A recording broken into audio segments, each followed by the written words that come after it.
Niko hapa kwa mziki mzuri wako hapa tu kwa famous. Ama jua lisikia marapa upendwa na madame bass wanajiita lyricist.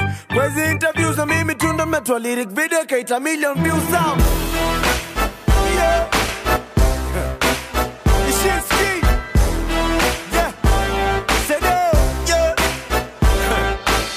Nyashi area sulikam na ubaya. Ikuwa tusema area tungekwamia Ulaya. Merudi wasanii wakaanza kuambiwa retire. Secular lakini unaandika gospel fire. Siliva lie, najua nitasound kwa madreba juzi walai. Nilipanda matatu na train na siuzi mayai. Nimetoka mbali aise na si shirongai.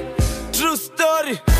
Leto simtarudiana lakini hatujaiachana tunarudiana kwa nini na majaliwa inshallah mimi na vijana wawili tutazidi sana kando na kukosana niamini tusipimani akili mimi na kicha waambie wache kujichokesha ulimi mimi ndo teacher yenyewe mazee watacha lini kujichocha juu ni clear tukisimama ona mimi una prefer yeah aminia